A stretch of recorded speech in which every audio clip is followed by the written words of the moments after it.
Director for Greater Tampa Bay.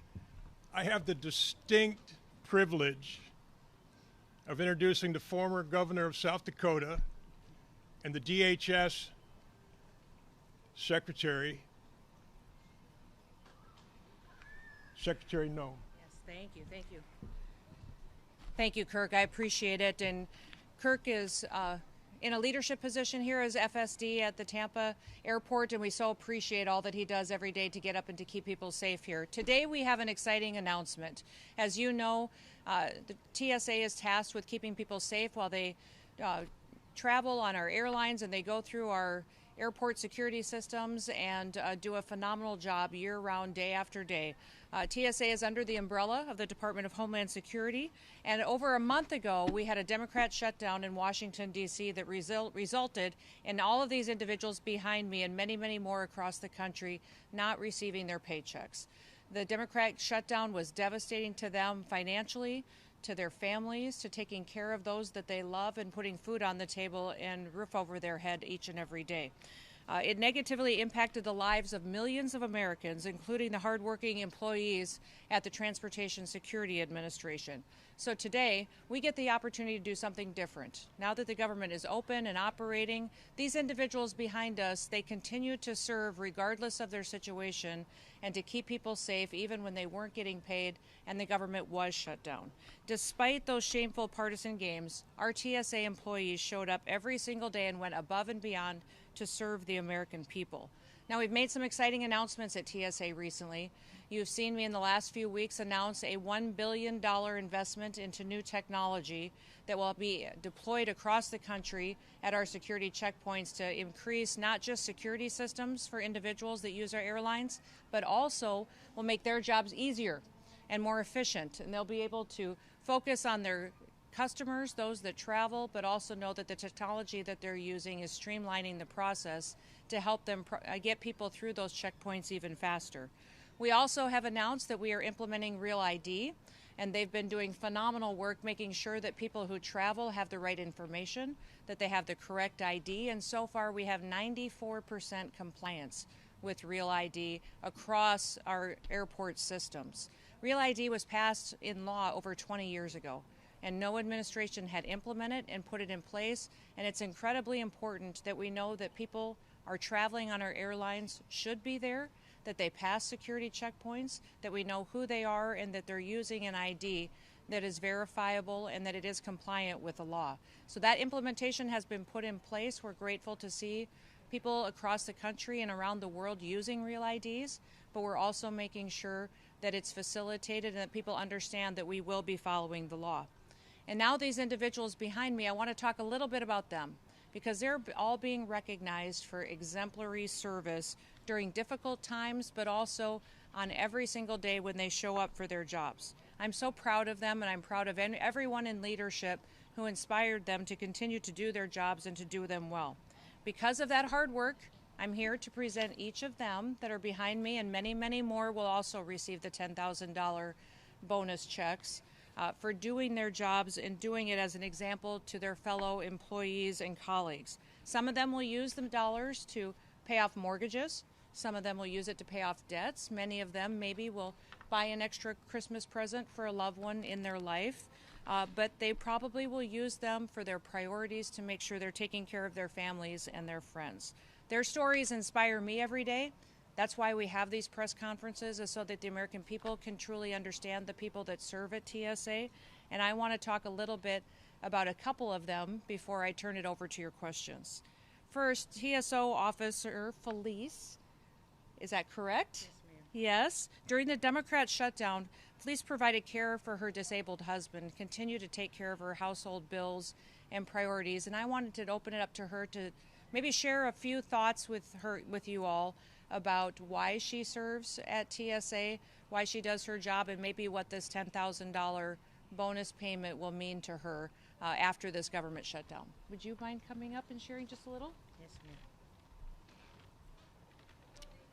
ma'am. I joined TSA 6 years ago, and I love my job. I love working with everyone you see here on this stage. The leadership we have is excellent. They looked out for us. this airport looked out for us. Thank you, Tampa. It's just been phenomenal. They fed us. Leadership put together all kinds of things for us. Gas. Also, I participate in the commute program with Enterprise that's associated with TSA.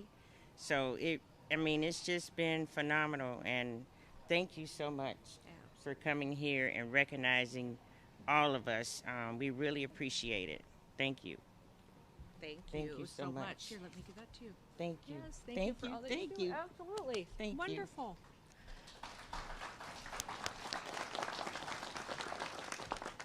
I told her she didn't have to go first, and then I made her go first. So you did a great job, always surprising people. Thank you for that. Next, we have TSO Waleed, and he, despite facing his own financial challenges during the government shutdown, he expressed to his colleagues every day the importance of their work. He overcame temporary hardship and shutdown to help safeguard our country against terrorism and other threats that we have. And his unwavering dedication was a testimony to so many people who worked for him. He was recommended as someone to talk about at this press conference because he's so highly deserving of the recognition of today and how so many of his colleagues look up to him and want to repeat and continue to focus on being more like him and how they serve, they work hard, and the attitude that they have to continue to serve the public. So, Waleed, would you come up and share a few words? Yes, ma'am. Thank you. You bet. Good morning, everyone. Joined TSA about 14 years ago. The 9/11 attacks is what brought me here. I wanted to be a part of the dedicated people that want to defend this homeland, and I'm very proud to serve. And I'll continue to serve. The shutdown was difficult. Being a supervisor, a leader, I had to find the balance between the hardship I have at home and at work. On a daily basis, every day of the government, during the government shutdown, I had to walk the floor and talk to my officers to bring the morale up, to make sure they're okay. It was a lot of support, but not enough support for everybody. And I convinced them that there is help out there and they have to engage with us, with the senior leadership, to find ways to help them out, and it worked out pretty good. Tampa Airport, Tampa Bay area, thank you everyone for being out there for us. We really appreciate it. The traveling public as well, a lot of support, a lot of encouragement. People are very, very kind, and it's all appreciated. Yes, ma'am. Thank you, Waleed. You're welcome. Thank you. Appreciate it. Thank you. Thank you, Waleed. We appreciate that and appreciate all of your leadership at TSA as well. Next, I want to talk a little bit about Abby. Abby Ingley went through the government shutdown facing some stress, some uncertainty, financial hardships. She postponed her personal vacation that she had planned for a long time and canceled leave so that she could stay here and not just cover her shifts, but cover shifts for other individuals that were in different situations that maybe had to miss because of childcare or because of other issues that they had at home. On duty, TSO Ingley projected a steady and a calm demeanor, and she proactively checked in on her fellow officers. She encouraged all of her teammates to use the available resources that were available to them. And I do want to take this opportunity not just to thank other individuals at TSA for supporting each other, but to thank Tampa Airport here for supporting everyone during that government shutdown and the uncertainty that it created, but also the private companies that stepped up and helped supported these individuals with gift cards or financial support to meet their needs during that difficult time. We appreciate Ashley as she volunteered for additional assignments, and she strengthened our team readiness by assisting with assessments and different training that was available. So Ashley, I'd like to ask you if you'd like to come up and say a few words. Hello, everyone. Or Abby, I guess I said yes. it wrong, didn't it? I'm sorry. I'm Abby. Been with TSA for 4 years. I recently transferred down to TPA a year ago. Since then, I've been extremely grateful for this community that I'm in. Very thankful for the leadership that we have here. Thankful for my coworkers who showed up every day, helped out. We did a great job during the shutdown. It wasn't easy for any of us. I definitely took the opportunity to use some resources that we had locally here. We went to Feeding Tampa Bay. They had an awesome food bank that each of us could go to at least once a week. And we also had TICO provide us up to a $500 grant to provide for our electricity bill. So I'm very grateful that we had that opportunity, and thank you, Secretary Noem, for letting us talk. Absolutely. Thank you, Abby. Appreciate it. So I had her name wrong in my notes. Her name is Abby Ingley. So thank you for that, and thank you for your leadership. We appreciate all that you've done.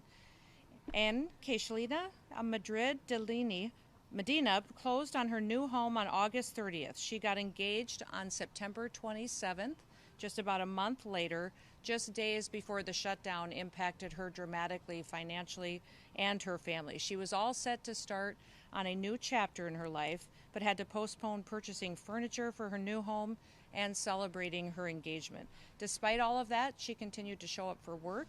She kept positivity and professionalism in her demeanor and her attitude, and she helped collect and do assessments and engagements to ensure that her fellow officers remained focused on threat detection during this significant time.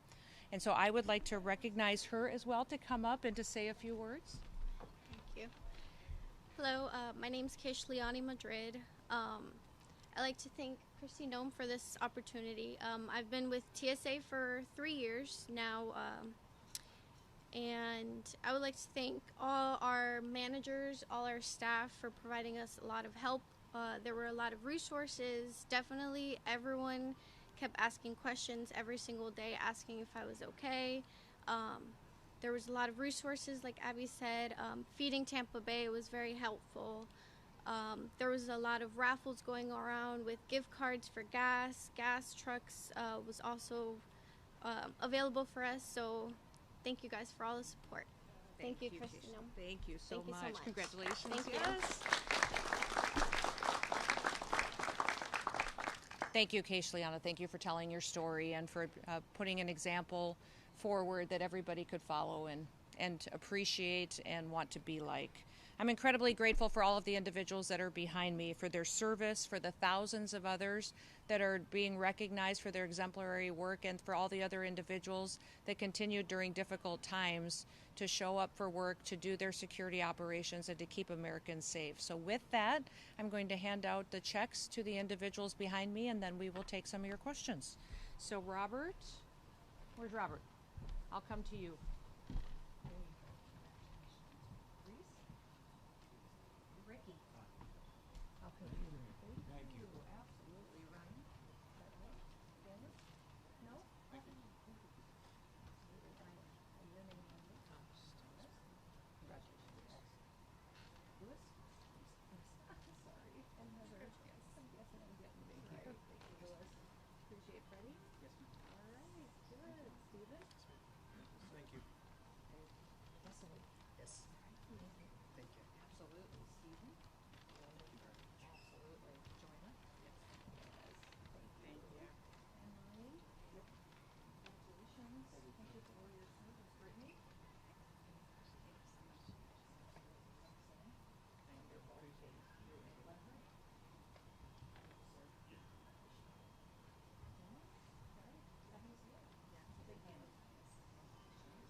Kirk, I want to thank you for all your leadership here, and I want to thank everybody for all the work that you do to keep Americans safe and following and fulfilling the mission of TSA and all the work that you do each and every day. We've recently experienced our busiest travel day in history with over 3 million passengers securely screened and checked over the Thanksgiving holiday, and we're so grateful that even though more and more people travel on our airlines and through our airports, that we continue to keep them safe and fulfill our mission. So with that, I'll open it up to any questions that you may have.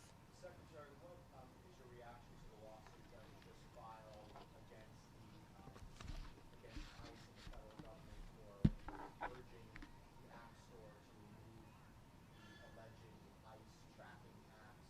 Was that appropriate for the government to urge Apple to take those apps out of the store?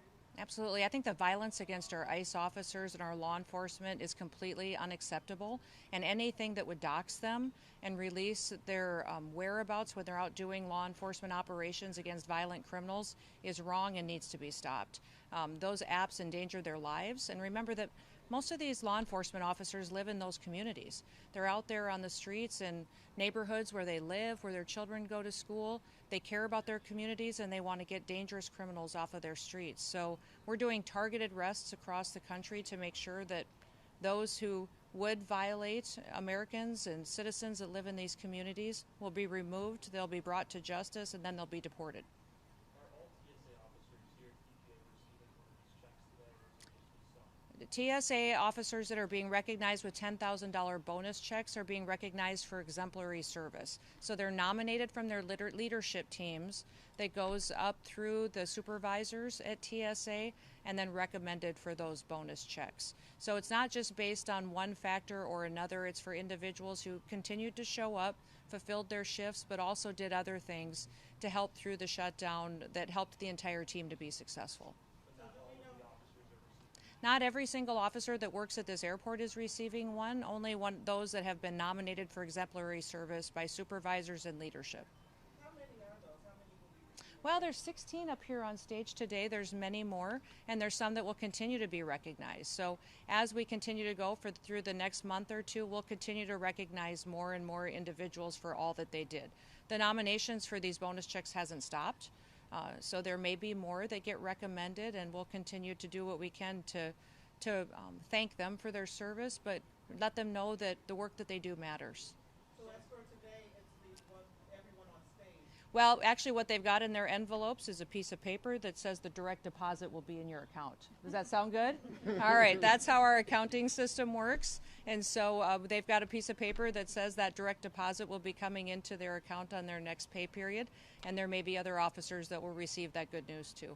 Some unions have expressed concerns that these bonuses only rewarding a small subset of workers. What's your response? I would say those individuals sound like the Grinch. They should be happy when other people get rewarded for doing good work. You know, in this country, we should be grateful and cheer on other individuals around us that we can point to that work every single day to keep us safe. Secretary, for property owners, what information should landlords or apartment managers be expected to provide to ICE agents? I don't know what they would be expected to provide to ICE agents. I think that they should comply with all federal laws that have always been followed in the operations that are being conducted by ICE agents or CBP officers or any federal officer or local law enforcement that's out there trying to keep them safe. I want to remind everybody, any operation that we're doing out on our streets and in our communities every day is done with the same protocols and processes that every law enforcement investigation has ever been done under. We still follow all of the same protocols and processes, and we make sure that every law is enforced. Now, there have been reports that the president is possibly considering replacing you. Have you got any indication of that, and what's your response? No, I don't have any indication of that. The president is fantastic. I'm very proud every single day to be able to work for him. Do you expect to be serving all 4 years of this administration? I will serve at the president's pleasure, which I'm very grateful to get to do, and he gives me a wonderful opportunity to do a job that matters for the safety of the American people. Do you expect any raids to happen in the city of Tampa or in the Tampa Bay area? I think everybody should know that across this country that we're going after violent criminals to help America be safe. The president campaigned and won election on a secure border and on making sure that we're getting violent criminals out of our country. That's what we're focused on every single day, and there is no safe haven in this country for criminals that would perpetuate violence against the American people. If there's murderers or rapists or traffickers out there, we're going to come find you, we'll bring you to justice, and then we'll deport you. Housing economists is warning that massive deportations could deepen the housing crisis by removing both renters and the construction labor force. What do you believe those analysts are getting wrong? We are so grateful that President Trump is focused on making sure that people in this country are safe, but also that they have the ability to care for their families, put food on the table, and he gets up every single day to make sure they have more dollars in their pockets to meet their family's need. So thank you, everybody, and you have a wonderful day.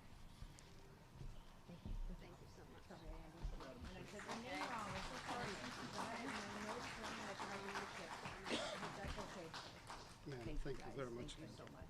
Thank you so much. Thank you, guys. Thank you. Thank you. We'll get it in your account as soon as possible. Sound good? All right, let me know if you need anything. Thanks a lot for being here. You bet. Absolutely.